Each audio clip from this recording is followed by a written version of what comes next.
아, 참, 우리가 믿음으로 살잖아요. 믿음을 사는데 이 믿음을 사정없이 깨뜨릴 때가 있어요. 핸드폰을 제가, 이게 스마트폰이 실제 컴퓨터 기능이 있어요. 그래서 핸드폰에 보통 그 전에 2G폰 뭐 이런 거는 지금 뭐 3기가 4기가 이래가지고 제가 4G폰인데 그 전에 폰들은 고장날 일이 없잖아요. 그렇죠? 고장나도 뭐 삭제될 게 없는데 이 스마트폰은 컴퓨터다 보니까 기능은 다양해졌는데 그만큼 또 이 노출의 위험이 있죠. 전화인가요? 여보세요? 잠깐. 예, 잠깐만요. 네네. 이것도 강제적인 현장 준비가 되겠네요. 네, 여보세요? 네.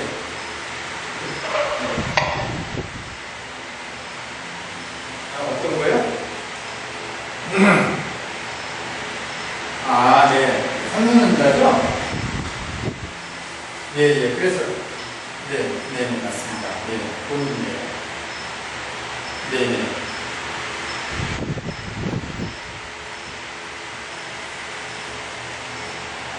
여기 거기 아니구나. AS 아니네요. 그러면 원래 죄송합니다. 다른 전화. 아니다. 진짜 모바일에서 무슨 저기 스마트폰을 바꾸라고. 참나. 지금 그러자면도 지금 스마트폰이 지금 말썽을 일으켜서 지금 그러고 있는데 이거 참. 있을까요? 예, 원장님. 네. 예.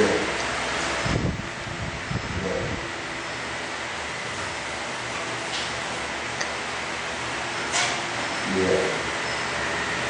아니요, 마이크가 있으니까.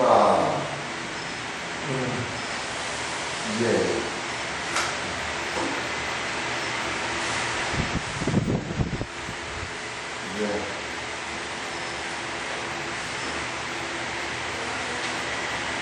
예.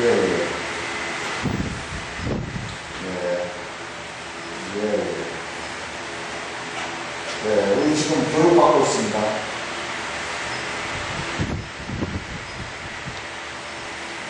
아니요.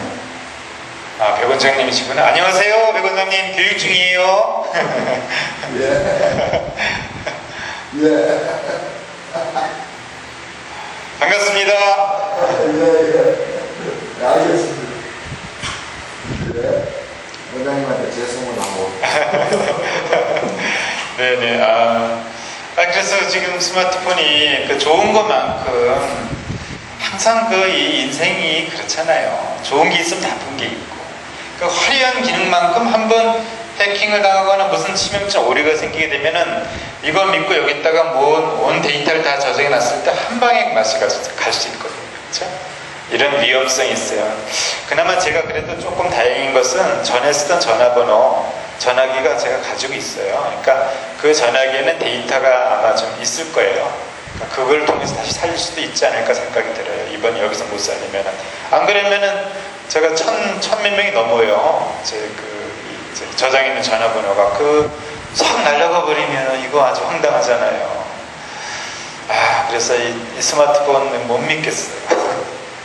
그러니까 못 믿으니까 어떻게 해야 되냐, 이걸 자꾸 백업을 받아줘야 되는데 제가 최근에 이걸 백업을 안 받아줬죠. 이러니까 그 전에 쓰던 전화기가 이게 바꾼 지가 몇 개월 되니까 행전 한 통화도 안 하고 저한테 온 걸 수도 있어요. 받아보세요. 괜찮아요. 여보세요? 예. 리센트예요? 예, 잠깐만요. 네, 여보세요? 삼성전자요? 네. 네. 그래요? 예. 네. 네. 예, 기다려 주시죠. 예, 알겠습니다. 네. 네, 감사합니다. 네. 왜안 고쳐주고 요즘 여기 그래서 지금 현재 제가 이걸 맡겼잖아요. 맡겼는데 광주 우리 여기 센터에 맡겼어요. 경기도 광주에. 그랬는데 지금 20분 후에 제가 전화를 해보기로 했는데 경기도 광주센터가 지금 전화가 불통이에요. 불통이 아니라 이제 사람들이 많이 전화를 하겠죠. 그래서 연결이 안 돼서 A센터 3366으로 전화를 해서 다시 돌리는데도 거기서 전화해도 전화가 안 된다고 지금 안내가 자꾸 오는 거예요. 나름대로 그쪽 A센터 본사에서도 전화를 해도 전화가 안 되고, 그런데 우리가 보기엔 이놈을 이렇게 할 수 있잖아요. 그게 아니라 사정이 돼 있는 거니까. 내 사정만 생각하면은 내가 화가 나고요. 거긴 또 거기대로 사정이 있잖아요. 그러니까 참 이럴 때 보면은 이제 내 감정을 알 수가 있죠. 내 감정도 올라오는 거죠. 아니 이것은 어떻게 만들었길래 이 중요한 것들이 저절로 삭제되게 만들어놨냐, 이렇게 볼 수가 있잖아요. 그렇게 보면 이제 화가 나죠. 그리고 뭐 전화기도 막 던지고 싶고 이러잖아요. 이 중요한 거를.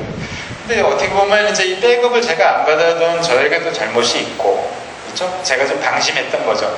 설마 이 데이터가 고장 날 거냐, 이게 삭제될 일 있을 거냐 하면서 방심했던 거. 그게 이제 제가 반성을 합니다. 그렇죠.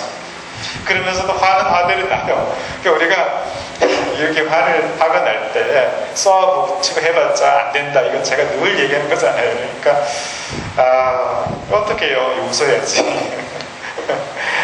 그래서 그 예전에도 보면은 이제 조선 왕조실록이라는 책이 있었잖아요. 그 책도 백업을 받아놨어요. 지금 조선 왕조실록이 우리가 다 읽을 수 있게 돼 있거든요. 그러니까 옛날에 그 조선시대의 정치가 밀실 정치가 하나도 없었어요. 그러니까 왕이 얘기를 하잖아요. 그러면 왕 옆에 사관이 다 적잖아요. 네? 그거를 붓글씨로, 그러니까 참 그분들이 참 제주도 좋아요. 붓글씨로 그거를 그냥 함정으로 다 써놔요. 그렇죠? 대단하잖아요. 그래서 무슨 뭐 대신들이 와가지고 건의하는 거, 왕이 말했던 거 다 적어놨어요. 그 사관은 사극에 보면은 왕이 얘기할 때 그 옆에서 이렇게 적는 거 보이죠? 네. 보셨죠? 그죠? 그게 사관이 적는 거예요. 그래서 그 사관이 적은 거는 왕도 못 봐요. 예, 왕도 보지 못하겠어요. 그래서 왜냐하면은 왕이 보면 그걸 묻힐까봐. 그래서 예전에 세종대왕 위가 이제 태종이잖아요, 그렇죠? 태종이 이제 이방원이잖아요. 예. 근데 이성계의 이제 아들이죠. 예. 그런데 이방원 태종의 세종이 넷째 아들이죠, 그렇죠? 그래서 즉위를 했는데 이때 이 태종이 왕자의 난을 일으켜가지고 자기 형제들을 그냥 막 죽이고 이렇게 됐잖아요. 예, 그래서 말들이 많았죠. 그래서 이제 세종이 그 얘기를 좀 알고 있죠. 그래서 그 아버지의 그 역사서를 좀 보려고 그 사관에 쓴 이 실록을 자꾸 보려고 했어요. 근데 절대 안 됩니다. 그래도 이 왕이 왕권이 강하니까 뭐 정말 어떤 변칙을 통해서라도 본다면 볼 수가 있겠죠. 뭐 이 왕권. 그런데 결국에는 세종이 그 뜻을 굽혔어요, 자기가. 내가 뜻을 꺾었어요. 그래, 봐서는 안 된다. 역사를 왜곡시켜줬기 때문에. 보고 나면 아무래도 아버지에 대한 좋지 않은 역사를 고칠 거 아니에요. 그렇죠? 그런데 그거보다는 그대로 남겨두자. 그래서 세종이 참았는데, 어쨌든 그런 이 조선시대의 그 역사는 밀실 정치가 없었다는 거. 다 적었다는 거. 그래서 지금 다 알려지고 있잖아요. 그 세종, 그것이 이제, 실록인데, 그 실록을, 조선왕조실록이잖아요. 그거를 한 가지만 가지고 있게 되면은 언젠가 분실할 수도 있잖아요. 뭐, 외란이 일어나거나 무슨 외적인 침입 들어오거나. 그래서 이것을 한 8군데인가 7군데가 분산을 시켰어요. 이 실록 보관소 전국 각지에다가.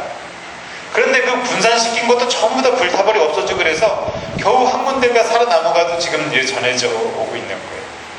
그러니까 이 백업을 받았나 이러는데 백업을 너무 믿었어. 저기 스마트폰을 이 나쁜 XX 스마트폰 이렇게 되면 이제 우리가 이게 우리 심리가 한 사람이 부정이 되잖아요. 그러면 이제 이게 따라가.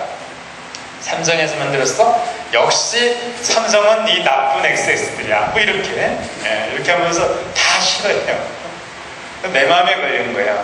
그러니까 내가 관리를 못했던 건데 어쨌든 이분들이 뭐 복구가 돼서 다행이 되면은 참 다행인데 제가 이제 전화번호는 다른 핸드폰에 저장된 게 있으니까 그걸로 상당 부분 복구가 가능할 건 같아요. 근데 그 이후에 몇 개월 동안 새로 이제 저장한 것은 또 뭐 어떻게 해야죠. 뭐 다시 뭐 전화를 통해서 알아보든지 그 수밖에 없고요. 그리고 이제 또 한 가지 이제 아쉬운 게 제가 일단 메모를 많이 해뒀어요. 다니면서 무슨 아이디어가 떠오르고 그러면 제가 이제 책을 쓴 사람이니까 어느 날 갑자기 앉아서 책을 못 써요. 예를 들어서 내가 아무리 머릿속에 뭐가 있더라도 쓰려고 하다 보면은 아무 생각이 안 나요. 그래서 아무리 많이 써도 뭐 몇 줄 쓰다 보면은 생각이 끊어져요. 그래서 책을 어떻게 쓰냐면은 평소에 이제 우리가 이렇게 대화하고 또 이제 어디를 다니다가 그러면 아이디어들이 잠깐 반짝반짝 떠올라요. 그럼 그것을 계속 적어둡니다. 그런데 지금 제가 가지고 있는 이 갤럭시 S 이게 노트라는 건데요. 좀 크잖아요. 거기다가 이렇게 적을 수가 있어요. 그러니까 직접적으로 필기하듯이 적을 수도 있고 그 다음에 이제 문자로 적을 수도 있고요. 그래서 그걸 제가 늘 이렇게 적어두거든요. 그리고 그걸 이제 보면서 다시 글을 떠올려서 계속 연결해서 쓰는 거예요. 제가 요즘에도 한 며칠 동안 좀 떠오르는 잔상들을 많이 적어놨거든요. 근데 이게 이제 적지 않으면 다 날아가 버리거든요. 머릿속에서 날아가 버리고 흩어져 버려가지고 찾을 길이 없어요. 그래서 이거를 보고 그 다음에 또 이제 컴퓨터에 또 옮기고 제가 쓰는 글은 백업을 아주 부지런히 받아듭니다. 그것도 한 군데가 아니라 한 서너 군데 쪽으로 저기 웹하드라고 저쪽 인터넷을 통해서 올려놓는 장소가 있어요. 거기다 올려두고 제 컴퓨터가 한 두세 개 되는데 거기다 다 분산해서 해놔요. 그러니까 이거는 뭐 잊어버릴 수가 없게끔 해놔요. 그리고 그것도 부족해서 제가 아는 우리 제자들에게 또 그 데이터를 줍니다. 그래서 분산을 많이 해놓기 때문에 책에 대한 파일은 뭐 잊어버려도 어디서나 다 찾을 수가 있는데 이게 전화번호는 그래서 이게 지금 그렇게 잔상들을 적어놓은 것들이 지금 이제 이게 다 날아가 버리게 생겼어요. 참 우리가 이렇게 쌓아놓은 실적이라든지 기반이 참 한순간에 이렇게 다 날아가는 일들이 생겨요. 그러니까 성인들은 뭐 그런 거 너무 중시하지 말고 덕을 안으로 쌓아놔라. 이내 예지. 그래서 항상 자기를 수양해서 이 마음속에 닦아놓고 내가 잊어버리지 않을 정도로 수양을 해서 그렇잖아요. 예를 들어서 우리가 이제 수양을 열심히 했다고 봅시다. 이 심장개발 공부도 하고 공부를 열심히 명심보감도 읽어보고 했는데 어느 날 자고 일어났는데 이 덕이 다 날아가 버렸어요. 좋은 습관들이 다 날아가 버리고 갑자기 악마가 된다는 얼마나 이게 당황스러워요. 그렇죠? 그러니까 차라리 이제 이런 컴퓨터를 믿기보다 내 머릿속에 내 마음속에 저장해두면은 낫겠죠. 그래도 그나마 안전한 장소가 우리 머릿속 같아요. 그나마. 전화번호 옛날에는 이게 저장이 안 되니까 다 외웠잖아요. 그 기본적으로 전화번호를 어떤 사람이나 다 20, 30개씩은 다 외우고 있었어요. 그렇잖아요. 예전에는. 그런데 이게 저장이 되고 단축 번호가 되고 있고 또 사람 이름으로 저장이 되잖아요. 그러니까 사람 이름은 저장을 시켜놔도 전화번호는 모른단 말이에요. 그렇죠? 네. 그러니까 이게 참 좋은 점도 있지만은 그만큼 또 한 번에 잃어버릴 수 있는 그게 있어요. 그러니까 이 오프라인 그냥 액면 그대로 이게 나은 것 같아요. 저는 그래서 저도 뭐 우리 뭐 딸내미들 뭐 이렇게 뭐 주변 사람들 친구들 전화번호 몰라요. 다 모르시지 않아요? 거의 그쵸? 다 저장해 놓잖아요. 이름으로 써서 하지 숫자에서 안 되죠. 그렇죠? 집도 모르고 그렇죠. 집전화도 모르고요. 집에 제 전화번호 기억이 안 날 때가 있습니다. 그렇죠. 내 전화번호 느낌. 어떨 때는 야 내 전화번호 몇 번이냐고 물어보기도 하고 그렇죠.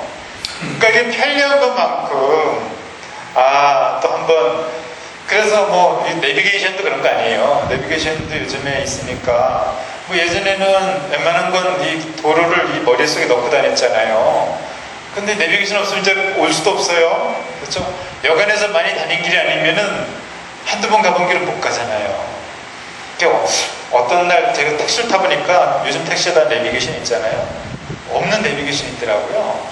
아니 기사님 어떻게 내비게이션이 없으니까 내비게이션 이게 있다 보니까 여기에 의존하다 보니까 어떨 때는 내비게이션이 이 나가버리면 아주 골맛이 가더라고요. 그래서 나는 내 머릿속에 넣고 다닌다고요. 그래서 이 머리에 내비게이션 있는 거예요, 그 택시 기사는. 그래서 뭐 웬만한 데는 딱 다 찾아간대요. 그리고 언제 어느 시간대에 막히고 뚫리는지도 자기 머릿속에 기억이 있다는 거예요. 이게 더 빨라요 이러더라고. 나는 이걸 더 믿어요. 이거는 이제 잃어버릴 염려도 없고 뭐 복잡하지도 않고. 그렇습니다. 그래서 참 이런 그 좋은 것만큼 현대 문명의 이기가 많은 편리함을 주었지만은 또 감성이란 부분이 많이 떨어졌고요.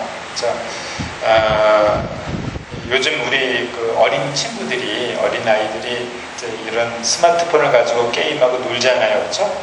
근데 우리 어린 나이 때에 놀던 그 자치기, 팽이놀이 이런 게 안 하잖아요. 그리고 게임하고. 근데 요즘 아이들도 뭐 어린 아이 때는 즐거움이 있겠죠. 그런데 이제 우리가 이제 뭐 좀 초가집 이런 데서 다 자라봤잖아요. 저도 초가집에서 자란 세대고. 그리고 뭐 좀 나도 남북불 그죠? 뭐 그런 데서 살았잖아요. 그런데 이제 뭐 전기불에다가 그런 세대인데, 근데 지나고 보면은 그때가 참 어렵고 힘들었고 그랬지만 또 배도 고팠고 뭐 정말 뭐 저희들 그 어릴 때 쌀밥 마음껏 먹었던 친구들이 뭐 얼마나 됩니까? 그렇죠? 선생님은 원래 고향이 어디시죠? 시골 경북 의성. 오늘 어쨌든 신입생이시니까 또 의자. 의성. 맞아요. 의성, 경북 의성. 그럼 시골에서 자라셨어요? 9살. 9살까지요? 그럼 그 당시에는 아무래도 전기도 전기 안 들어왔었겠고, 그렇죠? 저도 제가 초등학교 5학년 때 전기가 들어왔어요. 그리고 집은요? 어디서 무슨 집에서 살았어요? 슬리트? 초가집이요? 초가집. 반갑습니다. 저도 당첨. 초가집은 우리 저기 호이님은 어릴 때. 와, 저 부자셨네. 노자 선생님. 저도 초가집입니다. 그렇죠. 저도 초가집부터 출발했어요. 그러니까 그때 그리고 나서 새마을운동 열렸잖아요. 그리고 나서 슬레이트로 이제 바뀌었죠. 그래서 그 초가집에서 뭐 새들이 집 짓고 이랬잖아요. 그러지 않았어요? 네. 그 비료포대 들고 뭐 새 잡으러 올라가고. 그렇죠? 제비들은 뭐 그냥 뭐 늘 와 있었고. 그렇죠. 제비가 집 짓고. 그 제비가 집을 지면 이제 아버님이 이렇게 제비똥 떨어지니까 밑에도 받쳐주고. 그랬잖아요. 그런데 뭐 참 그 시절이 더 아련하게 추억이 많고 그렇잖아요. 그리고 뭐 계곡에서 시골에 계셨으면 계곡도 있지 않아요? 의성에요? 저수지도 있고 계곡도 있고 고기도 많이 잡고. 그렇죠. 그때 고기를 잡아서 우리가 항상 구워서 먹든 삶아서 먹든 이렇게 먹었죠. 그렇죠. 취미로 낚시한 적은 없죠. 어릴 때 따라가서 어른들 따라가서 그렇죠. 근데 그 고기를 항상 먹었어요. 그렇죠. 먹었죠. 잡아가지고 뭐 취미를 다시 풀어주 이런 거 없잖아요. 그러니까 요즘 사람들이 그게 우리 낚시를 취미한다는 건 우리가 인정하기 어려울 거예요. 아니 그 고기를 잡았다가 놨다 이런 그냥 취미를 한다는 거예요. 우리 먹기 위해서 한단 말이에요. 배고프고. 그렇죠? 먹기 위해서 낚시를 하는 것이 아름다운 거예요. 그렇잖아요. 먹으려고 하는 거야 뭐 어떻습니까? 근데 그냥 정신적으로만 그냥 이걸 충돌시켜서 친밀한다는 건 이거 이해하기 어려워요.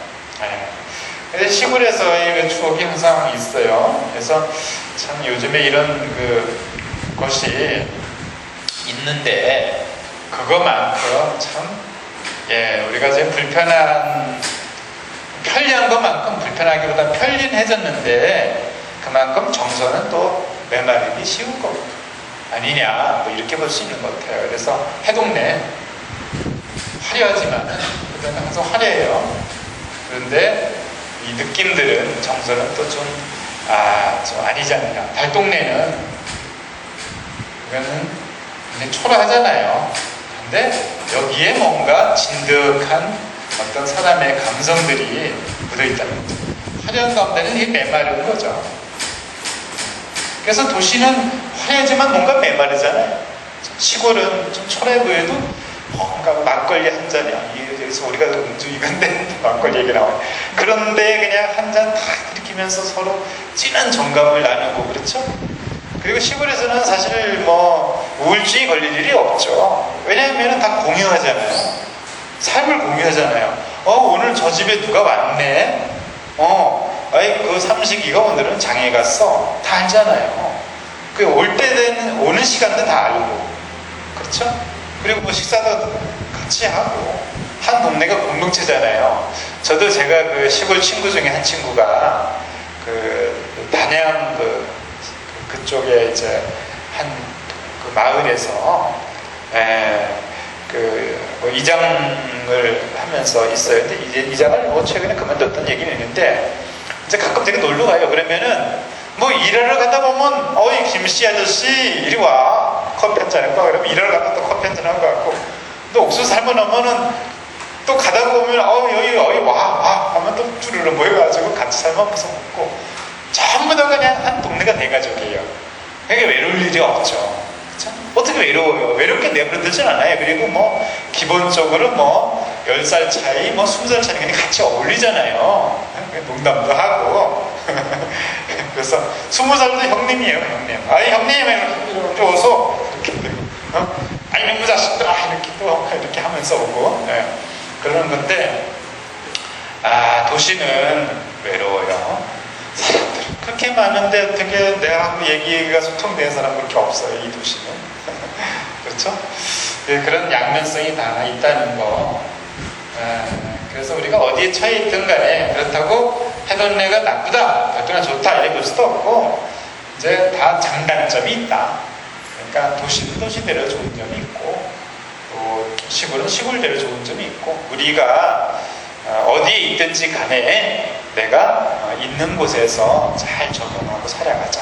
이제 이런 취지를 가지고 있으면 편하겠죠. 그런 마음을 가지고 있으면 이제 유연한 사람이고요. 그렇죠? 그러니까 우리가 성인의 말씀을 공부하는데 그런 이제 유연성을 얻기 위함이죠.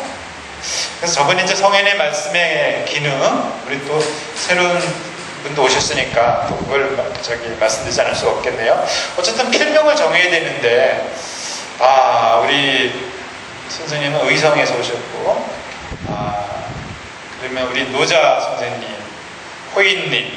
호인님은 이제 이렇게 되니까 좋은 사람이에요. 호인님. 그러면 우리 필명을 뭘로 정할까요? 명지라고 지어놨습니다. 어떻게요? 명지대. 명지대? 명지대 다니셨어요? 아니면?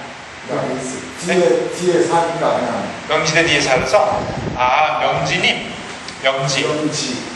명지대가 한번 어땠는지 모르겠네요. 밝은 명자인가? 네, 밝은 명자. 명지대가 지혜는 지혜 책자인가요? 이건가요? 네. 이거 말 좋네. 명지님. 노자님 아주 끝내주는 이름이시. 명지님. 좋습니다. 네. 좋아요. 명지님. 명지님도 오셨으니까. 자, 우리가 여기 위에 이 자리에 왜 있냐. 이제 이런 거를 우리가 정확히 알면은 정체성을 알아야죠. 그래서 우리가 무엇을 하자는 거냐. 이걸 다시 한번 이제 봅시다. 그럼 우리가 성인의 말씀을 공부하고자 있는 거예요. 그럼 성인의 말씀을 왜 공부해야 되느냐? 이거를 우리가 확실히 알아야 되겠죠? 성인의 말씀 기능은 세 가지 기능이 있다고 했죠? 뭐였죠? 그렇죠, 호인님. 와, 딱이에요. 거세양. 예. 양을 거세했다 이거야. 양의 거시기를 거세했다. 거세양 기능이 있어요. 예. 이렇게 저번에 화초장 얘기했었죠? 화초장. 이제 거세형은 까먹지 말자. 거는 뭐죠? 거울. 예. 예. 새는 세제. 예. 양은 오케이. 야, 이거 이제 거세양. 그래서 성인의 말씀은 거울 기능이 있고 세제 역할을 하고 양식이다. 그러면 어떤 거울이냐? 뭐죠? 이건 뭐 오늘 상태제가 대단합니다. 예, 열 받았어요 지금 저거 잊어버려져가지고. 예. 자, 내 마음을 비춰주는 거울이에요. 좋습니다. 자, 세제는 마음을 씻어주는 그렇죠. 마음의 때를 씻어주는 세제다 이거예요. 예. 그 다음에 3번은 내 영혼을 씻어주는 그렇죠. 이야, 보인다. 아주 내가 그냥 와 진짜 가르친 보람을 느껴요 제가 아주. 우리 호인대가 박수 한번. 딱이야, 최고야, 아주 베스트. 예. 내 영혼을 살찌우는 양식이다 이거예요. 그렇죠? 네. 성인 말씀에 이런 기능이 있어요. 그래서 내 마음이 도대체 어떻게 돌아가는지, 우리가 내가 공부를 하지 않고 내 마음을 들여다보지 않으면 내가 도대체 제대로 사는 건지, 내 생각이 옳은 건지 그런 건지도 모르고 내 마음대로 내 감정대로 그냥 화가 나면 버럭버럭 화내고 그냥 성질만 냈다가 또 뭐 내가 미워지면 가서 멱살이나 잡고 있다가 뭐 그런 이상한 삶을 살 수가 있다는 거예요. 비춰보지 않으면 내 마음에 때가 껴있는지도 모른다는 거죠. 네. 그래서 성인의 말씀을 읽다 보면은 내가 이런 생각을 하고 있었구나. 이건 내가 경계를 되겠구나. 성인 말씀 듣다가 이건 참 좋은 글이네. 이렇게 마음을 써야 되는구나. 이런 걸 알게 된단 말이에요. 근데 그거를 성인의 글을 읽지 않으면 어찌 알겠냐 이거죠. 내 생각이 어떻게 돌아가는지, 내 감정이 어떻게 흐르는지 몰라요. 절대로. 그리고 내가 옳고 내가 제일 잘났고 그런 사람을 알고 그렇게 살아간단 말이에요. 그러다가 시비만 붙고 마음 괴로워지고 우울해지고 울적해지고 화만 내고 소외되고, 그렇죠? 그러니까 이제 그거를 알 수 있게 해주는 거죠. 성인의 말씀은. 또 하나는 내 마음에 때를 씻어준다. 내가 살다가 보면은 마음에 때가 끼어요. 그것이 이제 뭐냐면은 바로 뭐죠? 지금 프린트를 또 하나 제가 가져온 게 있는데 이거를 그렇죠. 이거를 봅시다. 네. 한 분씩 나눠주세요. 네.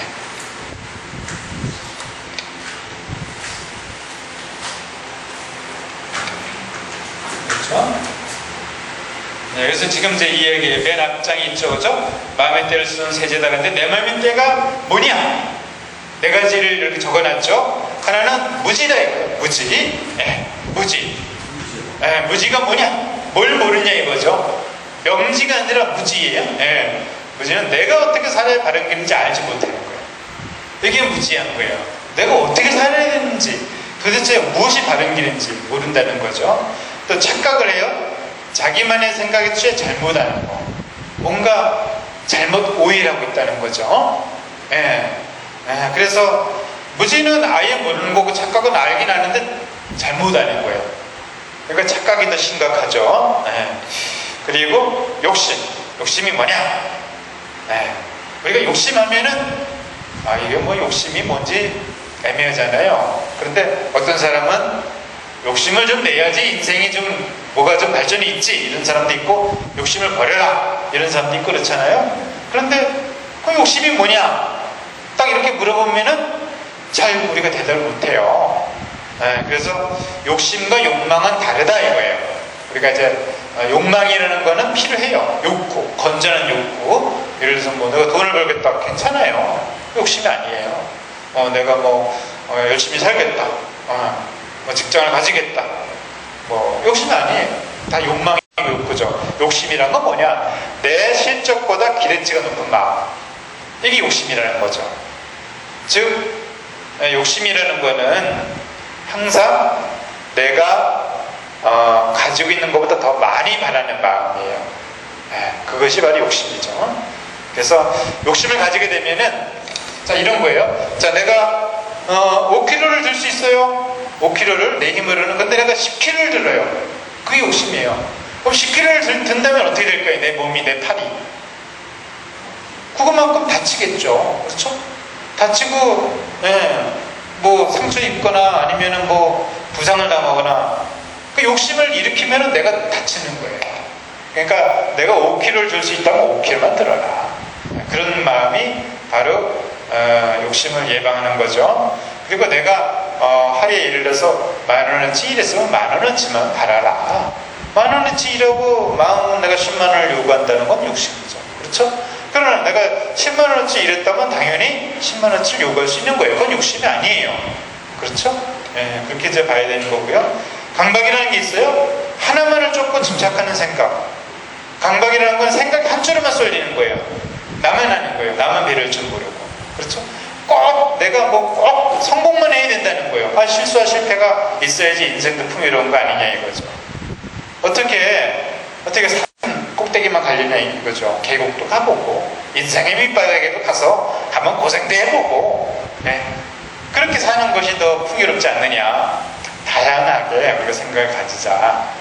강박이라는 건 하나만 하는 거예요. 무조건 두 가지를 인정하지 않는 거죠. 이게 병이죠. 이런 것들이 세제인데 이것이 전부 다 마음의 때인데요. 성인의 말씀을 읽다 보면은 이 무지에서 깨어나요. 뭐가 뭔지 알게 되고 착각, 잘못하는 것을 다시 고칠 수 있고 이게 내가 욕심이었네. 그래서 여기서 벗어나게 되고 또 유연해져요. 생각이 커지고 그래서 이제 마음의 때를 쓰여주는 세제 역할을 한다는 거죠.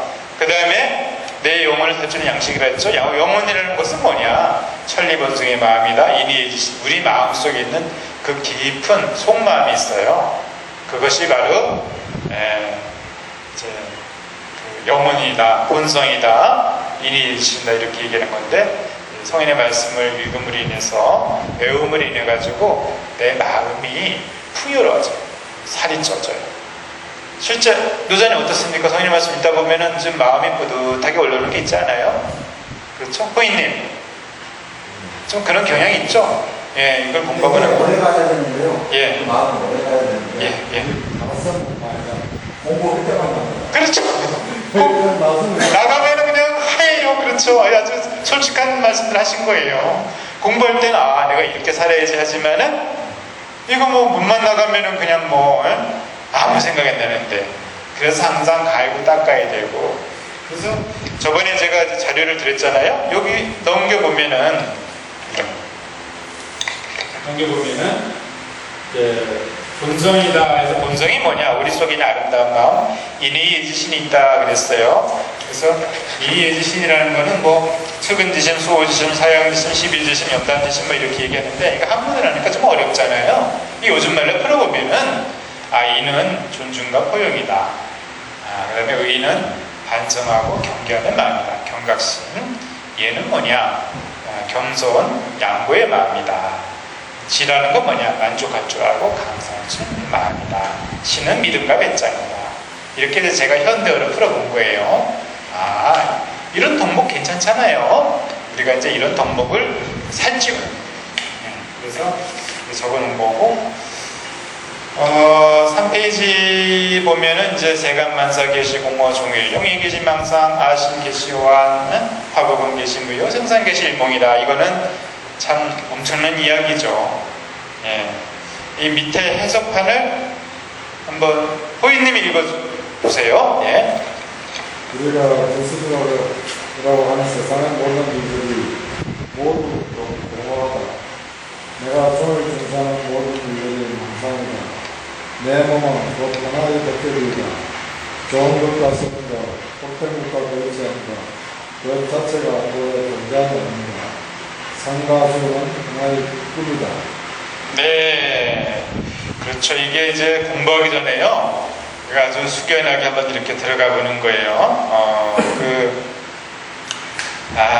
이게 동의보감에 있는 이야기예요. 근데 동의보감에서도 허준 선생이 직접 쓴 건 아니고 허준 선생님도 이 글을 인용해 온 거예요. 이제 명나라 주건이라는 일종의 도인이죠. 그런 왕족 출신의 도인이에요. 그런데 그 쓴 책에 있는 내용을 인용을 한 거죠. 그래서 우리가 현실이라는 것들, 이런 것들이 전부 다 공허하다. 알고 보면은 본질적으로 그렇다는 얘기죠. 그리고 내가 종을 중시하는 모든 일들이 망상이다. 내 머릿속에서 굉장히 중시하는 것들이 다 알고 보면 다 망상과 같은 거다. 그런 걸 우리가 모르고 너무 여기에 취해서 산다는 거죠. 내 몸은 곧 하나의 헛개비다. 그러니까 이 내 몸이라는 것이 내 것 같지만 알고 보면은 이 몸이라는 건 하늘 땅이 주신 거고 내가 관여할 수 있는 부분이 없다는 거예요. 그리고 좋은 것과 싫은 것, 복된 것과 그렇지 않은 것, 그 자체가 원래 없는 거다. 엄청난 얘기를 하고 있어요. 삶과 죽음만 하나의 꿈이다. 그래서 이런 얘기를 했을 때 우리 노자님 어떻습니까? 이 이야기가 조금 와닿긴 합니까? 어때요? 그렇죠. 이거는 최소한 이거를 우리가 이 느낌을 받으려면은 좀 만약에 젊다면은 공부를 꽤 많이 해야지 이걸 알 수가 있고요. 인생 경험이 좀 있어야지 이 얘기가 와닿아요. 그래서 아무리 인생 경험이 없어도 30대 후반은 돼야지 조금 이런 이야기가 좀 먹히고 한 50은 넘어야지. 그렇죠? 이제 이게 다가옵니다. 우리 명진님 어때요? 이 글귀가 좀 다가옵니까? 네. 그렇죠? 호인님도 그렇죠? 예. 호인님은 올해 춘추가 어떻게 되시던가요? 범띠요. 범띠면은 51. 예. 딱 다가올. 저하고 조금 차이가 있습니다. 거의 비슷하지만은. 자, 그래서 사실은 이제 이게 어떤 사람들은 이런 얘기를 하니까 인생이 공허하다 그러니까요. 이것도 성인의 말씀이에요. 인생이 공허하다 그러니까 아니 그럼 뭐하러 살아요? 인생이 공허한데 뭐하러 살아요? 삶의 의미가 없잖아요. 그렇게 얘기를 해요.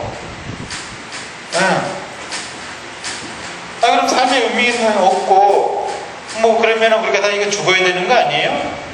이렇게 얘기를 합니다. 우리 제 제자들 중에서 제가 가르치는 우리 상태에 안 좋으신 분들 있잖아요. 상태 안 좋으신 환자분들. 상태가 제일 안 좋은 사람은 저예요. 제가 상태가 제일 안 좋은데. 그러면은 공허하다. 삶의 의미가 없다. 이렇게 이게 여기서 하는 얘기는 삶의 의미가 없다는 거예요. 근데 우리가 삶의 의미는 봉사활동이고, 그 다음에 행복, 이런 얘기를 하잖아요. 또 정의, 이런 선, 도덕, 이런 얘기를 하는데, 이게 아무것도 없다? 공허하다. 이러니까, 그럼 뭐하러 살아요? 죽어야죠, 그래서 예전에 보면은요, 니체도 이런 얘기를 많이 했어요. 니체가 있고 삶의 허무주의 이런 걸 얘기했는데, 거기에 빠져가지고 여고생들이 톱을 달리던, 그러니까 학교에서 1, 2등 하는 친구들은 자살을 하고 7, 80년대 일어났던 일이에요. 그런데 그때 얘기뿐만 아니라 불과 저번 주인가 열흘 됐나 모르겠네요. 고등학생이 하나가 자살을 했어요. 떨어졌는데 좀 여러 가지 알아보니까 공부도 좀 꽤 잘했고요. 1학년 때는 전교 톱이었대요. 반장도 했고. 그런데 누가 성격을 보더라도 좀 밝고, 왕따를 당했나 보더라도 왕따 당한 일도 없는 거고요. 자살을 해서, 공부도 1등하고 반장도 하는데 자살할 이유가 없다는 거죠. 그래서 신문에 이런 기사를 봤어요. 그래서 제가 보고 아니 공부 1등하고 반장하면 자살할 이유가 없는 겁니까? 그건 아무 상관이 없어요. 내가 반장을 해도 1등을 해도 생각이 막혀버리면은 괴로워지는 거예요. 그래서 얼마든지 자살할 수 있어요. 그러면은 회장님은 자살 안 합니까? 두산의 무슨 그 회장이라든지 현대 우리 정몽원 회장님도 자살하잖아요. 대통령은 자살 안 해요? 우리 노 대통령도 자살하셨잖아요. 알고 보면 사실 노 대통령에 대해서 우리가 뭐 높이 평가를 하고 있지만은 그런 부분 자살하신 거 아니에요. 쉽게 얘기해서. 그렇죠? 그 왜 그러니 이거예요. 생각이 막혀서 그래요, 다들. 그러니까 내가 똑똑한 거하고 돈 많은 거하고 명예 있는 거하고 뭐 리더가 된 거하고 자살하고는 아무 상관없어요. 자살은 생각이 막힌 거예요. 생각이. 그래서 성인의 말씀 중에서 생각의 유연성을 기르지 않으면 아무리 잘 나가도 언제든지 자살할 가능성이 많은 거예요. 그러니까 이게 생각이 막혔다는 거예요. 그래서 아니 얘들아 그래 삶의 의미가 없고 공허해 그래요. 그러면 근데 죽어야 한다는데 근데 왜 죽어야 되는데? 아니 죽어야 하는 의미는 뭐냐고. 아니 공허하다고 죽어야 된다는 그런 공식이 어디 있어요? 이상하지 않아요? 그럼 왜 죽어야 되는데? 공허하면 왜 죽어야 되는데? 의미가 없으면 왜 죽어야 되는 거예요? 이상하잖아요. 아니 의미가 없으면 없는 대로 그냥 없으면 없는 대로 눈 뜨고 그냥 뭐 배고프고 그냥 먹고 살면 되는 거지. 왜 죽어야 되는데? 이상하잖아요. 그러니까 그게 뭐냐면은 삶은 뭔가 의미가 있어야 된다. 이러니까 이것이 의미가 없는 진짜 삶을 봤을 때 돌아가시려고 한다는 얘기예요. 이 생각이 잘못된 거예요. 삶은 의미가 있는 생각도 버리라는 얘기예요. 이 이야기는. 삶은 그냥 삶일 뿐이지 거기에 무슨 의미를 주고 그러다 그 의미를 찾지 못하고 삶의 공을 보게 되면 그냥 가버리고 그게 뭐냐 이거죠. 그것이 바로 무지고 착각이에요. 그래서 우리가 성인의 말씀에서 마음의 때를 쓰신다는 것이 그게 무지한 거예요. 삶의 의식이 있어야 된다고만 착각을 하고 있는 거죠. 이건 착각이죠. 무지가 아니라 착각. 의미가 없어도 되는데 아니 아침에 일어나가지고요 아니 어떻게 사느냐 의미 없이 살아도 돼요. 눈을 떴네. 눈을 떴으니까 배가 고프네. 밥 먹고 나서 오늘 뭔 일이 있지? 오늘 지금 작업장에 가서 일해야지. 버스 타든 봉고 타고 와가지고 일하고 오늘 거시기 열심히 힘그름지 뜬구름지 어떤 녀석 하나 와가지고 말을 한다 그러니까 그럼 들으면 되는 거고 그렇잖아요. 듣다가 보니까 힘그름이 오늘은 좀 정신이 없어 바쁘고 핸드폰에 정보가 잊어버려서 그런지 왔다 갔다 어리고 엉뚱한 얘기도 많이 하고 그럼 그런가 보다 하고 좀 들어도 보고 그러다가 좀 있으면 이제 12시가 가까워지고 있네요. 12시 되면은 무슨 시간이에요? 12시 되면은 점심시간이니까 또 배가 좀 고파지네? 점심 먹으면 될 거 아니에요? 그렇죠?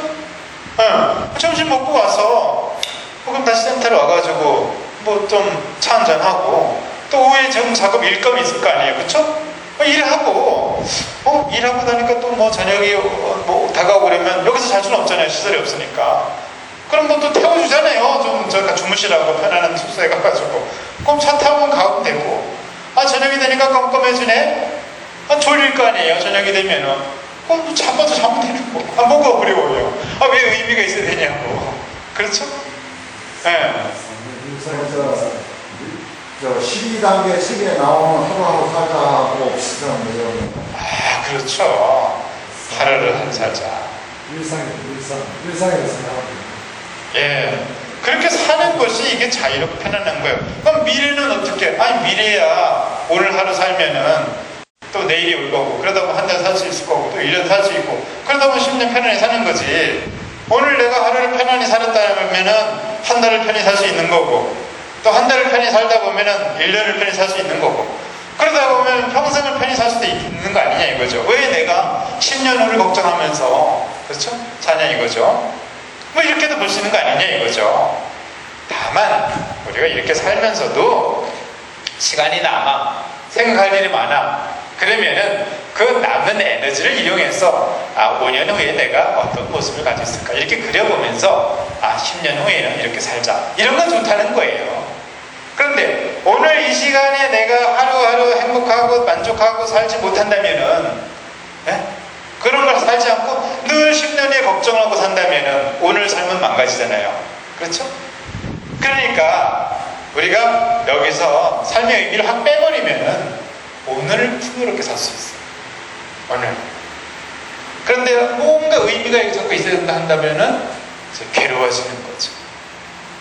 그래서 이게 공허라는 게 공허하다, 나는 없다.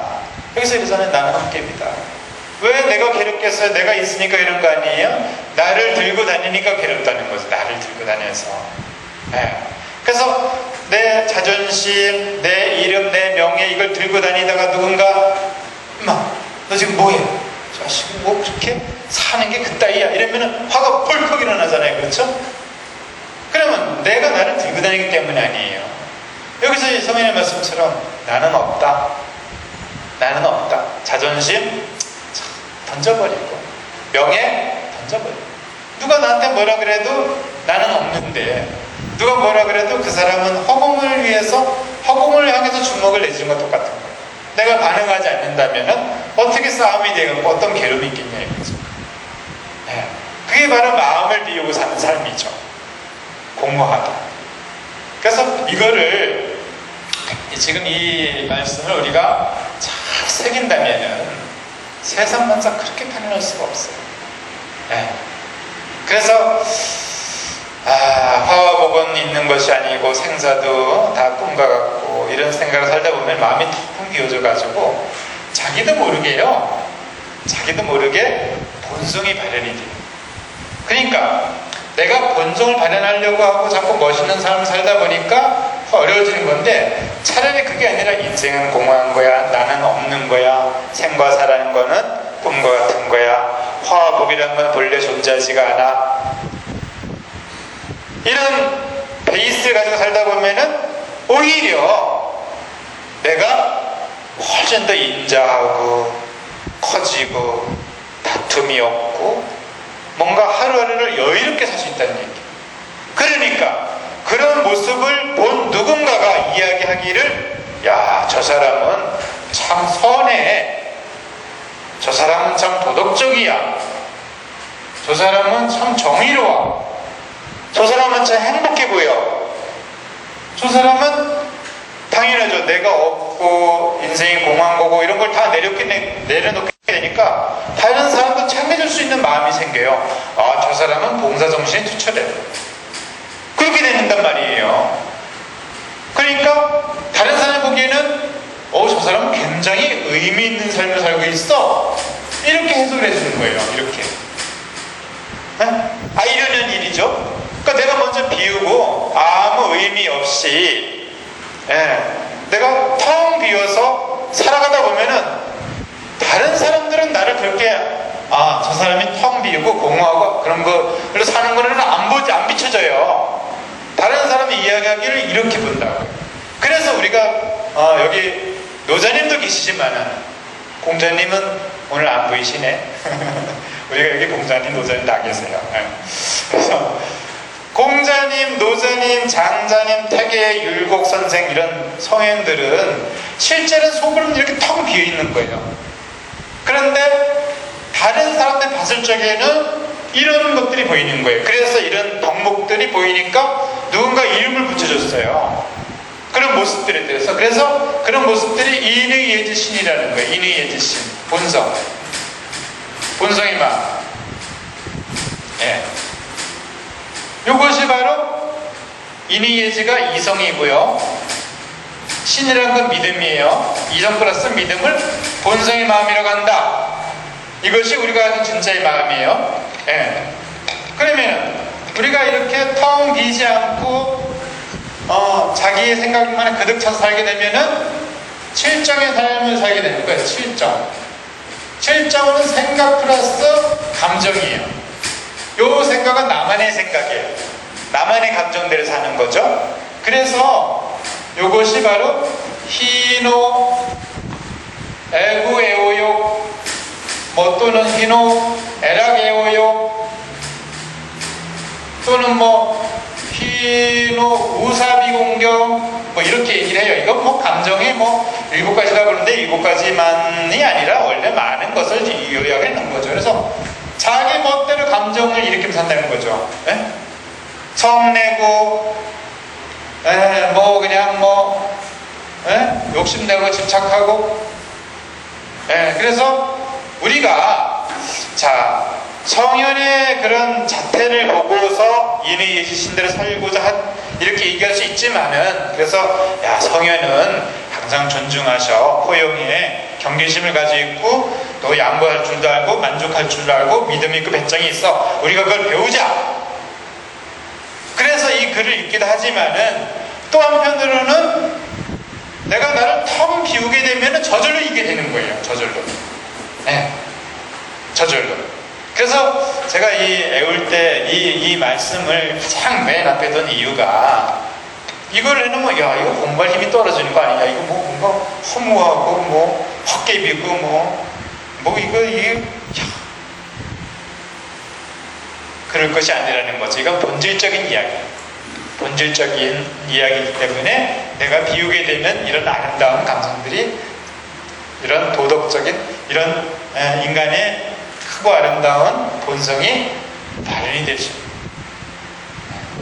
그러니까 내가 뭔가 자꾸 쫓기고 뭔가 있다고 보고 뭘 더 해내려고 그러고 남들 따라가려고 그러고 더 잘하려다 보면은 점점 더 위축되고 괴로워지거든요. 인생은 건강한 거예요.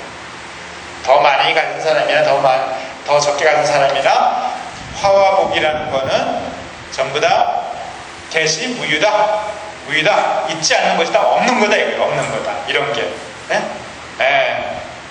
그리고 종일 여기 계신 망상이다. 내가 중시하는 모든 것이 망상이다. 지금 제가 핸드폰 정보가 다 날라가지고 막 발광하고 있고 뭐 짜증내고 있고 그런 게 전부 다 망상이다 이거예요. 엄청난 얘기를 하는 거죠. 그런 거죠. 그래서 이제 이런 크게 생각을 하게 되면은 내가 걸리고 집착할 게 없이 편안해지고, 그러면 이제 만족하게 되고. 그러면 또 어떤 사람들은 이런 얘기를 해요. 아까 뭐 이런 이상한 얘기를 것처럼, 그렇게 살면은 사람이 발전이 없는 거 아니냐? 그럼 하루 먹고 하루 살고 뭐 발전이 없는 거 아니냐? 한번 생각해보세요. 발전이 없대요. 근데 한번 봅시다. 정말 발전이 없을까요? 또 그럼 발전을 해서 뭐 하려고요? 우리가 발전이 뭐예요? 돈 많이 벌고 명예 얻고 뭐 대인관계 넓히고, 그래서 뭘 얻겠다는 거예요? 결국에는 내 마음 평화롭게 살겠다는 거 아닙니까? 발전이? 그리고 뭐 참된 행복을 누리면서 살겠다 이런 거잖아요. 그런데 내가 이미 오늘 평화로운데? 안 그렇습니까? 내가 텅 비워서 살아서 오늘 내가 평화롭고 오늘 내가 행복한데? 그러면은 발전을 해서 나를 상승시켜서 찾으려고 했던 목표를 오늘 가지고 있는데 그 말이 통해요? 그렇잖아요. 그래서 도인들이, 소위 말해서 깨달은 사람들은 이런 데 집착하지 않는 거예요. 그래서 뭐 정말 제대로 도를 닦은 스님들이었는데 이런 사람들 아무것도 없어도 태평하잖아요. 그러니까 돈 많은 사람들이 와, 스님 어떻게 그렇게 태평한 마음을 가질 수 있어요? 그래서 그 스님을 쫓아가잖아요. 법문을 듣고. 그런 것처럼 그런 참된 스님은 요즘에 너무 적더라고요. 너무 없어. 100사람이 한두 사람 있어도 되는데 1000사람이 한두 사람밖에 안 돼요. 참. 그렇게 얘기하면 좀 가격한 표현이겠죠. 제가 또 얘기해놓고 나서 좀 후회가 되네. 더 많겠죠. 1000사람에 900사람 좀 되겠죠. 그렇게 생각하면 자꾸 적다 보면 내 마음이 괴로워지더라고. 좋게 해석할 때. 자, 그래서 우리가 이런 거에 너무 매이지 말자. 그리고 실제로 이렇게 살면 발전해요. 왜냐면은 만족하는 사람은 에너지가 충실하기 때문에 자꾸 발전을 해요. 돈도 모이고 명예도 모이고 사람들도 보이고. 예. 그래서 먼저 내가 만족할 수 있고 감사할 줄 알아야 된다는 거. 이런 본성이 이제 그게 만족과 감사가 지잖아요? 그러면 그건 어디서 오냐? 내가 뭔가 텅 비어있어야 오는 거예요. 그래서 내 마음이 내가 인생의 공허를 모른다면은, 내 이 몸뚱아리가 헛개비인 줄 모른다면, 내 자존심이 쓰레기인 줄 모른다면은 절대로 행복해질 수 없어요. 만족할 수도 없고. 예. 그러니까 진리를 깨친 사람들은 공허를 보는 거예요. 공허를. 도를 통한 게 뭐냐 이게. 도라는 거는 도통했다. 공허를 보는 거예요. 예.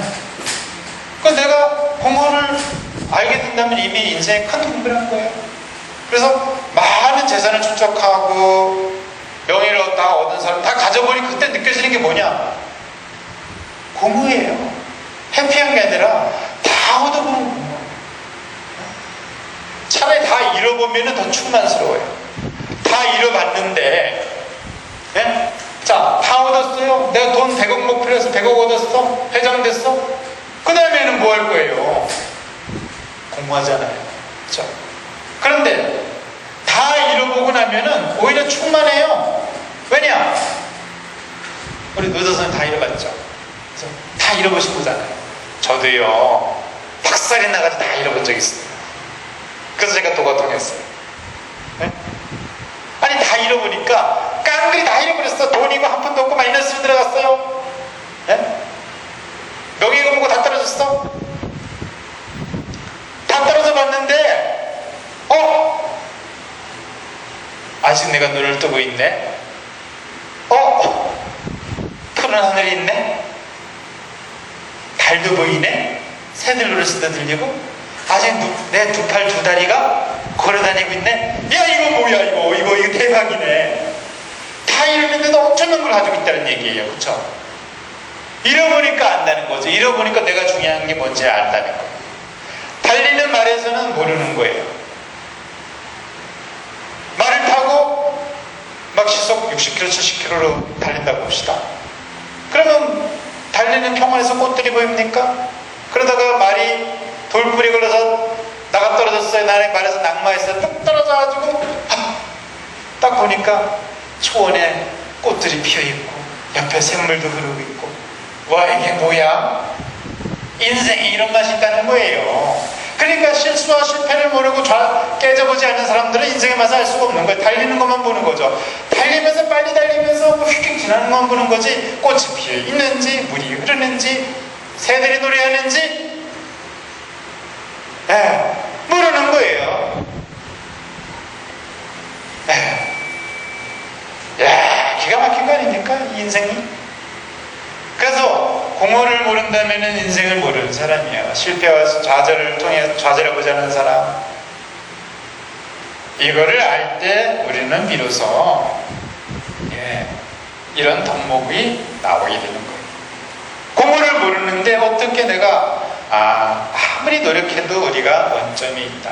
모든 걸 가질 수 없는 거다.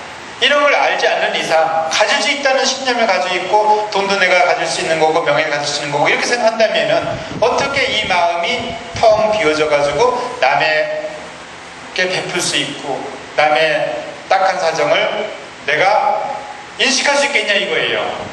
공허를 모르면 절대로 사람이 성장하지 않아요. 그래서 깨달음이라는 건 이 공허를 알아야 된다. 그래서 공허를 알 때 이게 이제 허심이죠. 빈 마음이죠. 마음이 비워진다는 거예요. 허심. 마음이 비워지고, 마음이 비워지게 하면 합도, 이건 동의보감 나오는 얘기야. 도에 합한다는 거예요. 도에. 허심이 도에 합한다는 거. 공허의 마음에 머물러 있지만 이 마음이 내가 비로소 바빠지지 않고 더 달리지 않게 되는 거예요. 그러면서 도합한다 이거예요. 도. 그래서 다 인정할 수 있고 다른 사람의 아픔도 챙길 수 있고 내가 자유로울 수 있다는 거죠. 그래서 이 도통한다는 거는 비워져 있어야 돼요. 그래서 내가 텅 비워지니까 더 이상 욕심내지 않으니까 내가 어떤 사람이 되냐면은 선한 사람이 돼요. 선한 사람. 착한 사람이 되는 거죠. 이게 뭐 남의 말 듣고 이런 착한 사람이 아니라 지극히 선한 사람이라고 얘기하죠. 이런 것을. 그래서 선한 게 그냥 나타나요. 표정도 선해지고. 선하다는 게 뭐예요? 간단한 거예요. 시기하지 않고 질투하지 않고 비방하지 않고 원망하지 않는 거예요. 다투지 않는 거예요. 네. 누구하고도 다투지 않아요. 누구도 시기하지 않고 원망하지 않는다는 얘기예요. 그렇죠? 그런데 우리가 어떻게 원망 안 하지 않을 수 있겠어요? 올라오죠. 표현하지 않는 거죠. 닦으면은 공한 것을 많이 느끼면은 원망이 없어져요. 근데 뭔가 자꾸 채우려고 하다 보면 원망스러워요. 내가 멋진 스마트폰 하나 샀는데 이거 데이터를 이 자식들이 말이 이걸 총계량 걸 다 삭제해버리 이 죽일 XX 삼성전자 이렇게 되잖아요. 근데 공허한 거야. 그 데이터 1000개고 1000사람이 이거 다 없는 거야. 나도 없는데 그 1000사람이 뭐가 있는 거냐. 이렇게 공허해지면은 원망하면 어떻게 돼요?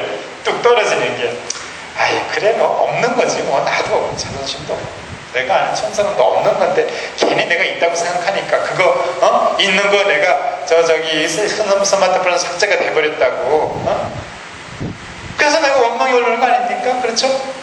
아니 그게 내가 공허한 줄 모른다면은 내가 가장 중시하는 일들 야 이 1000명의 인맥을 내가 어떻게 하루아침에 다 잃어버리게 됐냐고 이러면 내가 오늘 자살할 수도 있잖아요. 죽을 수도 있잖아요. 그게 공허한 거야. 나는 생각이 없다면 어떻게 내가 원망이 안 오르겠냐 얘기예요. 그렇죠? 선하다는 건 허심에 머물러 있는다는 얘기예요. 제가 이렇게 강조하면서도 한편으로는 그래도 아쉽다. 아쉬워. 1000명의 데이터가 날아가 버렸는데 이거 어떻게 복구하나 이런 마음이 돼 있어요. 우리 마음에 뭐가 있는 거예요? 칠정. 이 마음 속에 한편으로는 칠정의 감정이 있다는 거예요. 이게 자기만의 생각, 자기만의 감정이지. 그러니까 이거를 완전히 없앨 수는 없어요. 그러나 우리가 여기에 딸려 들어가거나 여기에 빠져 산다는 것은 좀 그렇지 않냐 이거죠. 심하자면요. 그래서 우리는 항상 여기에다가 중심을 두자는 거예요. 그러면 인이 주신 아름다운 본성에 중심을 둔다는 것은 어떻게 도해야 되겠냐? 막 노력해서 되는 게 아니라 공허를 봐야지만이 비로소 이게 완성이 되는 거예요. 그래서 어떤 사람들은 아니 장자님 말씀하고 공자님 말씀하고는 반대예요 이런 얘기를 하는데 모르시는 말씀 같은요. 노자 장자 이외에는 무의자연 나를 내려놓고 공허한 세계에 머무르는 거 그 공을 봐야지만이 공자님의 인의지가 발현이 되는 거예요. 명진님 이해가십니까? 뭔가 감은 오죠? 그렇죠? 예. 그래서 우리는 공부하지 않고 말씀을 읽지 않고 성인의 말씀을 읽지 않고 그냥 사회생활 하다 보면은 자꾸 채울 줄만 알아야 비워갈 줄을 모르게 된다는 거예요. 그러면서 인생의 공허를 자꾸 놓쳐버려요. 그러니까 마음이 바빠지고 쫓겨요. 뭔가 나는 남들 따라가야 될 것 같고 나는 형편없이 초라한 존재가 되어서 맨 밑바닥에서 아둥바둥 되는 어떤 버러지 같은 그런 모습을 자기가 자꾸 인식한다는 얘기예요. 공부 안 하면. 노자님 어떻습니까? 그런 적이 있죠? 저는 이제 공부하기 전에 이미 마음을 비웠습니다. 표현이 어떨지 몰라도 마음을 안 비우면 제가 이 자리에 없어요. 그렇습니다. 그렇습니다. 자존심이 좀 상하고 신비스러운 일이 좀 있고 하면은 나는 이 세상에 없는 사람이라고 시작하고 생각하면서 견디고 있습니다. 노자님이 환생하셨어요. 노자님 역시 노자님 다운 말씀이에요. 그렇죠. 그리고 또 이제 우리 노자님이 인생 경험이 많으신 분이에요. 그러니까 해동네 그렇죠? 최고의 위치까지 가보신 분이고 또 최고까지 가본 거잖아요. 돈도 한없이 많이 벌어보신 분이고 한 번 원없이 써본 거 아닙니까? 예, 그리고 또 뭐 계곡 밑에까지 추락을 해서 정말 노숙자까지 가보신 거 아니에요. 예, 그것이 바로 풍부한 경험 아니에요? 어떻게 한 가지만 경험하는 게 풍부한 겁니까? 아니 돈만 많고 명예만 많은 게 왜 풍부한 경험이에요? 밑에도 한번 가봐야죠. 계곡도 가봐야죠. 안 그래요? 아니 산에 가면 산에 꼭대기에 올라갔다 온 그것이 어떻게 산을 다 한 거예요? 저 밑에가 뚝 떨어져 봐야죠. 그렇죠? 풍요, 인생의 풍요로 참다운 부자예요, 이게. 예. 그리고 이제 그걸 알게 되죠. 이렇게 나중에 어려보고 떨어져 보고 이러다 보면은 그때 선택권이요 딱 하나 남아요. 내가 여기서도 욕심을 내면 나는 죽어요. 그렇죠? 그러면 내가 욕심을 내면 죽게 돼 있어요. 그러니까 내려놓지 않을 수가 없게 된 경지까지 가신 거예요. 그렇죠? 안 내려놓으면 내가 살 수가 없는데 하루도 마음이 괴로워가지고. 그렇죠? 그 옛날에 화려했던 부귀와 명성과 이런 걸 다 가져가려면은 내가 당장 한시간 살기도 어렵잖아요. 안 내려놓을 수가 없는 거예요. 그렇죠? 사연이 거기까지 간 거예요. 노자는 거기까지 가셨잖아요. 그래서 이 노자는 풍부한 인생을 살고 있는 거예요. 이 정도 노자에 대해서 이해할 수 있는 사람이 이 세상에 몇 명 되겠어요? 노자님. 그렇죠? 그런 거예요. 그래서 또 어떻게 보면은 용서라는 문제도 그런 게 있어요. 용서. 이제 뭐 어떤 사람은 자기 아들을 죽인 살인자도 자기 양아들을 삼는 사람이 있었어요. 그래서 그게 말이 됩니까? 막 그런 얘기들을 하죠. 그런데 그런 사람들을 만나서 인터뷰를 해보면은 이런 얘기를 하는 거예요. 내가 용서하지 않으면 내가 살 수 없게 된다고. 용서를 안 하니까 내가 괴로워서 못 살겠어요. 왜냐하면 원함이 생기잖아요. 원함과 원망을 안고 살면 그 원함과 원망의 칼이 누구를 해치는 겁니까? 나 자신을 해치잖아요. 그죠? 내가 과거에 가졌던 그런 화려한 영광을 내가 자꾸 생각하면서 산다면은 그 후회와 자책의 칼이 결국 누구를 다치게 하냐 이거죠. 나를 다치게 하냐. 그러니까 내가 그걸 내려놓지 않고서 용서하지 않고서 내 삶에 내가 부족했던 부분들, 내 삶에 있어가지고 못났던 부분들을 내가 나 스스로 나의 그런 과오를 용서하지 않고서는 내가 새로운 출발할 수 없다는 얘기가 나오는 거예요. 그렇죠? 네. 그러니까 용서 안 하면 어떡할 건데? 답이 이렇게 나오는 거예요. 비우지 않으면 어떡할 건데? 그럼 계속 가져갈 거냐고. 그러면 내가 화냈던 과거 또 나를 해쳤던 사람들에 대한 원망 원한을 계속 가져갈 거냐고요. 결국 누구 손이냐 이거죠. 내 손이란 말이에요. 네. 그럼 우리가 생각을 해야 될 거 아니냐 이거죠. 생각을 하면서 제대로 나오는 건가? 네, 좋습니다. 반가워요 여러분들. 여기 계신 분들은 오늘은 우리 3인조이시지만은 저기는 수천 명이 이제 반갑습니다.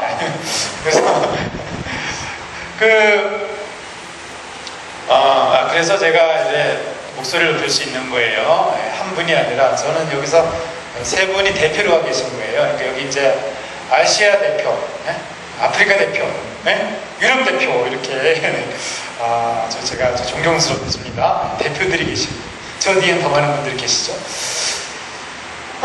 그래서 결국에는 내가 선택사항이 있어가지고 내가 그런 무거운 짐들을 계속 가져가야 되겠냐.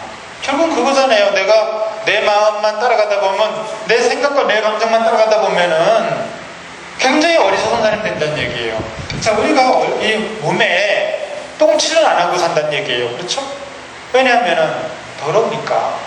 그리고 내가 무거운 쇳덩어리 쓰레기를 내가 손에 들고 다니지 않잖아요. 왜냐? 왜 그죠? 무거우니까. 그러면 내 마음에 있는 후회, 자책, 원망, 한스러움, 미련, 욕심, 미움, 이런 걸 왜 들고 가냐 이거예요. 그렇죠? 이상하잖아요. 그 들고 갈 필요가 있겠어요? 없죠. 그렇죠? 그러니까 이상한 거예요. 그래서 명의로 가는 거예요. 그거 들고 다니는 거 가지고 이상하잖아요. 해석이 됩니까? 아니 똥치는 옷은 입고 다니지 않는데 그거보다 더 악독한 미움과 원망과 후회 이런 걸 들고 다닌다면은 이상하잖아요. 근데 이상한 줄 몰라. 그러니까 이게 바로 뭐예요? 정신질환이다 이거예요. 마음병이다. 이렇게 얘기가 되는 거죠. 그래서 내가 그런 사람이라는 걸 깨워주는 이야기예요. 오늘 제가 성인의 말씀을 명심보감을 했었는데 따로 안 하고 오늘 이것만 한번 해본 겁니다. 그래서 세간만사 계시공어 종일영이 계시망사 아신 계시 허활이요 화본 계시 무이요 생사 계시 일몽이다. 이것만큼 우리가 애우고 시작하자고요. 그래서 요거는 우리 강좌를 모두 듣는 모든 분들이 반드시 한 번씩 애우고 지나가야 될 부분이에요. 그래서 내가 막 욕심이 올려고 막 짜증이 올려고 분노가 올려고 그럴 때 이거를 한 번씩 애우고 그러면요 마음이 더 비워져요. 이거를 늘 우리가 자꾸 읽어서 외울 수 있는 경지까지 가도록 해봅시다. 네. 그리고 강좌는 여기까지 하고 한 말씀씩 들어볼게요. 그러면은 호이님께서 한 말씀 부탁해요.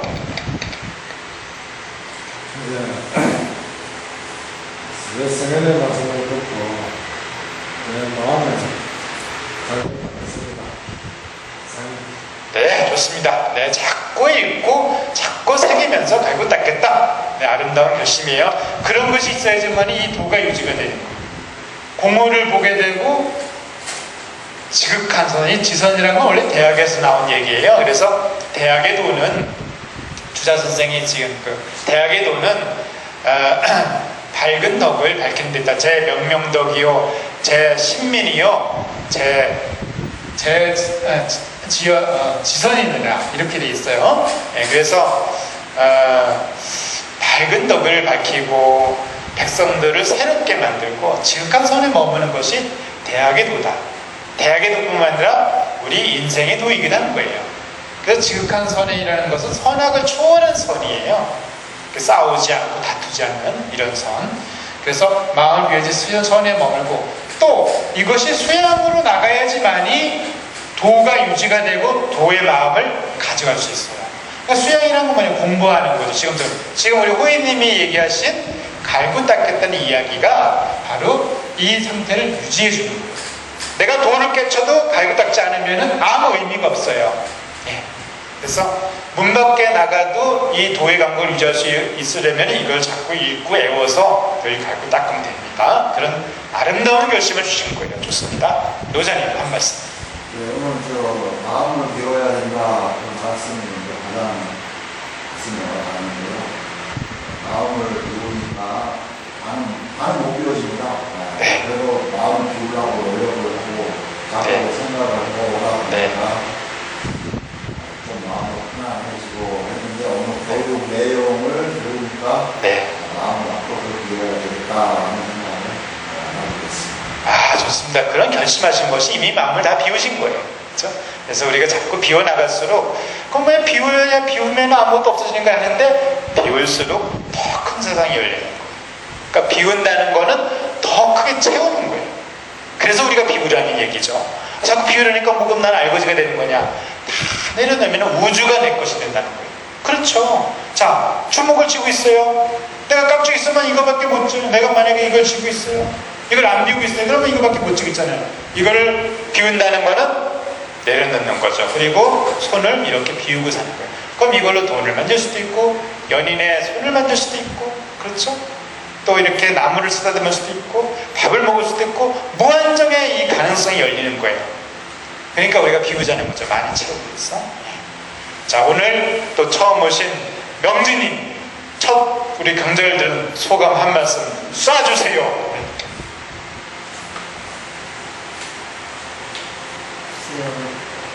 저는 지금 공한 상태에서 많이 듣는데 근데 좋은 말씀이세요. 맞는 말씀이시고 네. 그러니까 제가 이제 거기 참 맞는 말씀이신데 그대로 하는 수밖에 없네요. 마음을 비우고 네. 살아가는 아, 네, 좋습니다. 아주 멋진 말씀 해주셨어요. 그러니까, 자, 이제 우리 그 명진님께서 참 아름다운 갈등을 얘기해 주신 거예요. 참 맞는 말씀이고, 많이 들었던 말씀이고, 그런데 또 오늘 들어보니까, 내가 또 이 말씀대로 또 잘 못 사는 것 같고, 말씀은 맞는데 진리는 맞는데 잘 안 되는 면도 있고, 뭐 이런 약간의 그런 또 이런 인간적인 그런 고충을 말씀해 주신 거 아니에요, 그죠? 그렇지만은 또 생각해보고 또 헤아려보고 또 따져봐도 역시 이건 맞는 말씀이고, 그러니까 야 그래 맞는 말씀이고 이게 진리야. 그러니까 내가 그래 이대로 가야 되겠다. 역시 이 길이 맞다. 이런 결심을 하신 것 같아요. 맞습니까? 네, 그래서 제가 영주님의 그 속뜻을 한번 해석을 해봤는데, 저도 그래요. 저도 그렇고 이렇게 공부를 하다 보면 역시 이게 맞다. 그리고 살아보고 경험이 많을수록, 인간관계에서 많이 부딪혀보고 깨져볼수록, 여러 가지 어려운 일을 당해볼수록, 야 이게 정말 맞는 거구나. 내가 마음을 비워야지 되는구나. 그러려면 그냥 비우려고 노력해서 되는 게 아니라는 거죠. 자꾸 공부를 하고 읽고 헤아리고 따지고, 그렇죠? 그냥 내 생각대로 욱 하는 감정대로 사는 것이 아니라 한 번 더 따져보고 한 번 더 헤아려보는 것이 바로 본성의 마음으로 들어가는 거예요. 그렇잖아요. 그러니까 아까 우리가 따졌듯이 그렇게 사는 거란 말이에요. 그렇게 내가 왜 그런 무거운 짐들을 들고 다니지? 나한테 해없잖아. 정말 나에게 참다운 이루, 내 마음에 참다운 평화를 주는 것이 어떤 방식의 삶인가? 라고 생각을 해보자는 거예요. 공부를 한다는 거는 그렇게 한 번 더 생각을 해보는 거예요.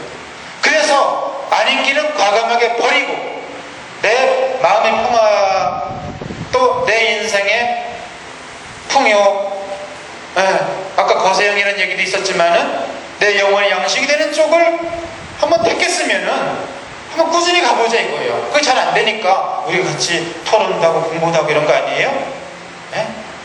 그래서 우리가 이런 한 번 더 생각하는 마음, 공부라는 건 그거예요.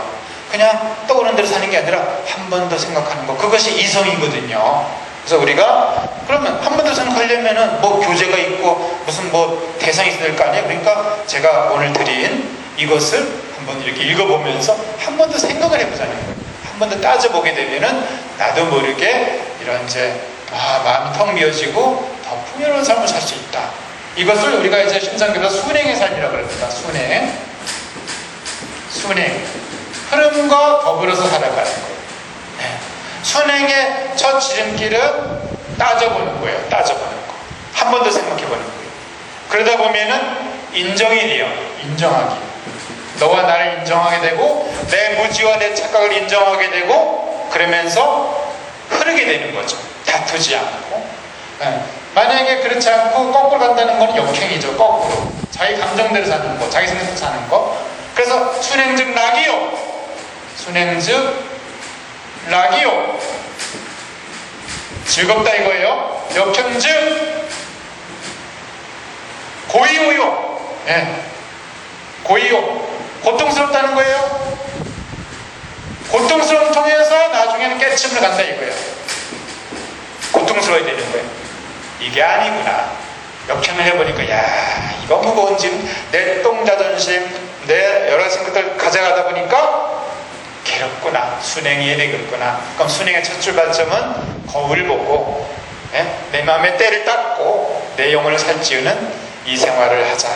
그럼 이제 내가 이거를 딱 잡고 한 번씩 잡고 마음이 흐트러질 때, 감정이 올라올 때, 생각이 번잡해질 때 이거를 보고 내가 한번 정말 나에게 유익함을 주는 것이 어떤 생활인가를 생각을 해보게 되면 중심이 잡혀나간다는 거죠. 우리가 이런 자세로 한번 꾸준하게 자기 성찰하면서 살아봅시다. 수고하셨습니다.